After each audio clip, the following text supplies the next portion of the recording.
بسم اللہ الرحمن الرحیم صلی اللہ علیہ وسلم۔ گزشتہ سبق میں انہوں نے ماتن کے قول اصحاب کی تشریح فرمائی۔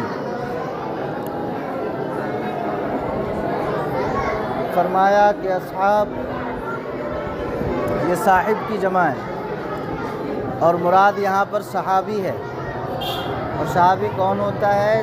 فرماتے ہیں صحابی وہ ہے جس نے ایمان کی حالت میں نبی کریم صلی اللہ علیہ وسلم سے ملاقات کی اور اسی حالت یعنی ایمان کی حالت پہ مر گیا، وہ صحابی ہے۔ اگرچہ درمیان میں وہ مرتد ہو گیا ہو پھر اسلام لے آیا ہو تو وہ صحابی ہے صحیح قول کے مطابق۔ بعض نے کہا کہ جس نے ایمان کی حالت میں نبی کو دیکھا، ملاقات کی اور پھر مرتد ہو گیا، پھر اس نے کلمہ پڑھ لیا تو وہ صحابی نہیں۔ لیکن صحیح قول یہی ہے کہ چاہے وہ مرتد ہوا ہو بیچ میں یا نہ ہوا ہو، اگر مرتد ہو گیا ہو تو دوبارہ ایمان لے آیا ہو تب بھی وہ صحابی ہے۔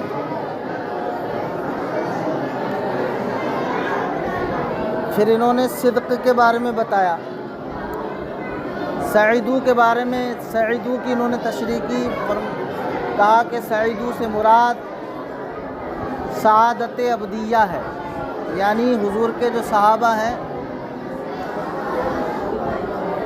وہ سعادت ابدیہ والے ہیں، ان کو جو سعادت ملی ہے رب کی جانب سے وہ کون سی سعادت ہے؟ سعادت ابدیہ۔ پھر مناہج کی انہوں نے تشریح کی، کہتے ہیں مناہج یہ منہج کی جمع ہے، منہج کی جمع ہے، اور منہج سے مراد وہ ہوا طریق الواضح، وہ واضح راستہ ہے، ٹھیک ہے، واضح راستہ۔ پھر انہوں نے صدق کے تشریح کی، ماتن کا قول الصدق فرماتے ہیں وہ حکم کا واقع کے مطابق ہونا ہے، یہ ہے صدق، اور حکم کا واقع کے مطابق نہ ہونا یہ کذب ہے۔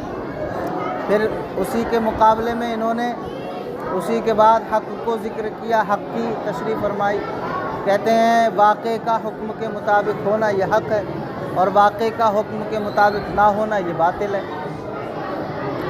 پھر تصدیق کے بارے میں انہوں نے بتایا کہ تصدیق یہ سعیدو سے متعلق ہے، سعیدو سے یعنی وہ نیک وقت ہوئے اس تصدیق اور ایمان کی وجہ سے جس کو نبی کریم صلی اللہ علیہ وسلم لے کر کے آئے، تبھی تو یہاں سعادت سے مراد سعادت ابدیہ ہے، سعادت ابدیہ ہے۔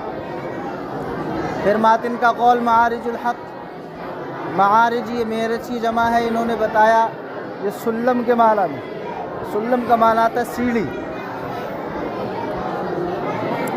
سلم کا معنی عربی زبان میں ہر لفظ کے دو معنی آتے ہیں، ایک حقیقی معنی اور ایک مجازی معنی۔ تو سلم کا بھی دو معنی ہیں، ایک حقیقی معنی جو سیڑھی کے معنی میں آتا ہے سیڑھی، اور ایک مجازی معنی جو مراتب کے معنی میں آتا ہے، مرتبے، مراتب کہتے ہیں سلم کے معنی میں، اور یہاں مراد سلم سے کیا ہے؟ مراتب ہے مجازن، تو مطلب ہوگا ای ارتقوا و بلغوا اقصی مراتب الحق، یعنی صحابہ اکرام پہنچے حق کے مراتب تک۔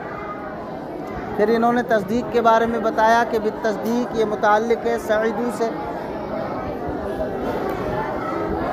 بالتصدیق سعیدو سے متعلق ہے، اور بالتحقیق یہ سعیدو سے متعلق ہے، وہاں سین سے یہاں صاد سے، ٹھیک ہے۔ اور یہ یا تو مبتدا محذوف کی خبر ہے اور وہ کیا ہے؟ ای ھذا الحکم۔ تو اب معنی ہوگا اگر یہ سعیدو سے متعلق معنی بالتحقیق کو تو معنی ہوگا ارتقاؤہم و بلوغہم اقصی مراتب الحق متلبس بالتحقیق، یعنی ان کا حق کے مراتب تک پہنچنا متحقق ہے۔ متلبس بالتحقیق کا معنی کیا ہے؟ متحقق، یعنی صحابہ اکرام کا مراتب حق تک پہنچنا کیا ہے؟ متحقق ہے، ٹھیک ہے۔ پھر انہوں نے تحقیق کی تعریف کی، تحقیق کسے کہتے ہیں؟ فرماتے ہیں اثبات الشیء علی وجہ الحق، وہ حق کے طریقے پر شے کو ثابت کرنا، اسے تحقیق کہتے ہیں۔ حق کے طور پہ شے کو ثابت کرنا، یعنی شے کو جب بھی ثابت کیا جائے تو اگر صحیح ثابت کیا جا رہا ہے حق کے طریقے پر تو اسے تحقیق کہتے ہیں، اور اگر غلط طریقے پر ثابت کیا جا رہا ہے تو اسے تحقیق نہیں کہیں گے بلکہ تکذیب ہی ہو جائے گا، وہ تکذیب۔ ٹھیک ہے، اب یہاں سے فرماتے ہیں ماتن کا قول، قولہ و بعد، اور ماتن کا قول بعد، ماتن کا قول بعد،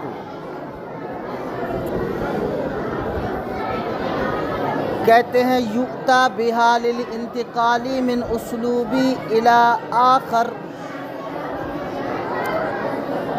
بعد یؤتی لایا جاتا ہے بہا، اس کو لایا جاتا ہے بہا، اس کے ذریعے ایک اسلوب سے دوسرے اسلوب کی طرف، ایک اسلوب سے دوسرے اسلوب تک انتقال کے لیے لایا جاتا ہے،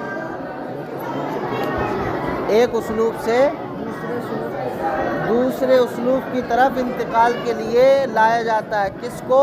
بعدو کو، کس کو؟ دیکھیں قبل و بعد فوق و تحت، یہ ظروف زمانیہ ہیں، کیا ہیں؟ ظروف زمانیہ ہیں، اور ہمیشہ یہ مضاف ہو کر استعمال ہوتے ہیں، ہمیشہ۔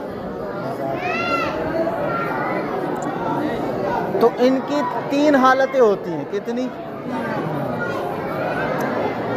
2 حالت میں معرب ہوتے ہیں، 1 حالت میں مبنی ہوتے ہیں۔ ان کی 2 حالتیں ہوتی ہیں، پہلی حالت یہ ہے کہ یہ مضاف ہیں، ان کا مضاف لے یا تو لفظ میں مذکور ہوگا تو معرب ہوگا، لفظ میں معرب ہوگا،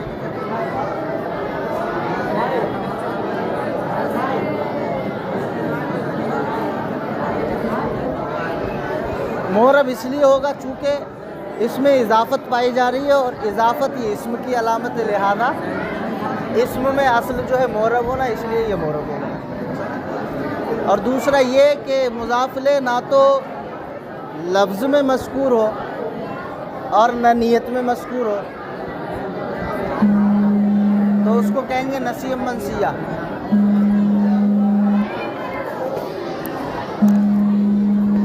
اس میں بھی یہ معرب ہوں گے، اس میں بھی معرب ہوں گے۔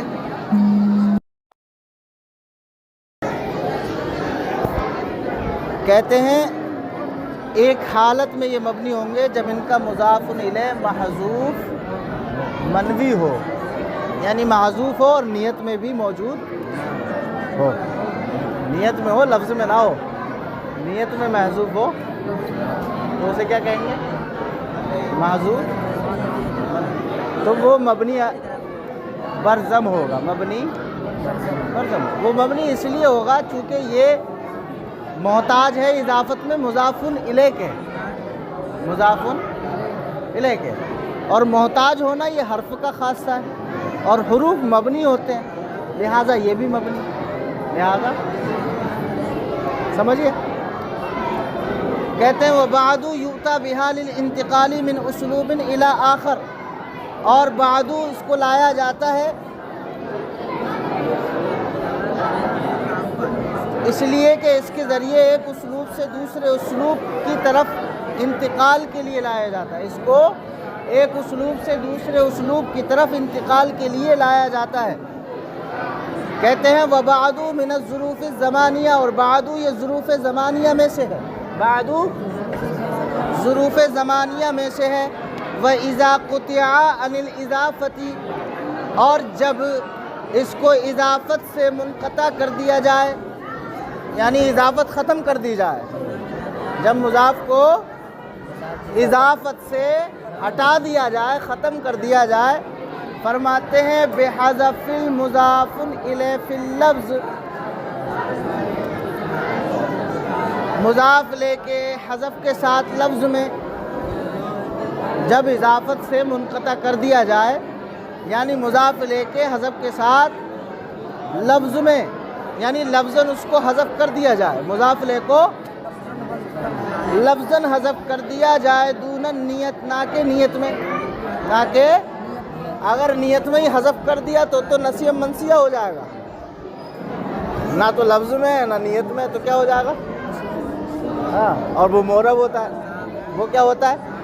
ہاں، فرماتے ہیں وَإِذَا قُطِعَ عَنِ الْإِضَافَةِ، اور جب اس کو اضافت سے منقطع کر دیا جائے، کاٹ دیا جائے، بِحَذْفِ الْمُضَافِ إِلَيْهِ، مضاف الیہ کے حذف کے ساتھ، فی اللفظ، لفظ میں، یعنی جب اس کو لفظاً حذف کر دیا جائے، مضاف الیہ کو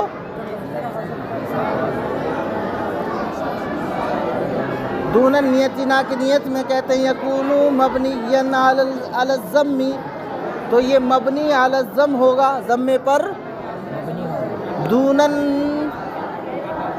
نیت، نہ کہ نیت میں، یکون مبنیا علی الضم، تو یہ مبنی علی الضم ہوگا، وَإِلَّا فَهُوَ مُعْرَب، ورنہ تو یہ معرب ہوگا، سمجھ رہے؟ ورنہ تو، یعنی جب مضاف الیہ قبل بعد فوق تحت کا اگر لفظ میں مذکور ہے تو معرب، نہ لفظ میں مذکور ہے نہ نیت میں موجود ہے تو معرب، نسیہ منسیہ، اور لفظ میں تو مذکور نہ ہو، لفظ میں محذوف ہو لیکن نیت میں موجود ہو تو اسے کہیں گے محذوف منوی، محذوف، اور یہ مبنی ہوتا ہے، مبنی علی الضم ہوتا ہے، اس کے علاوہ دونوں صورتیں معرب ہیں، ٹھیک ہے؟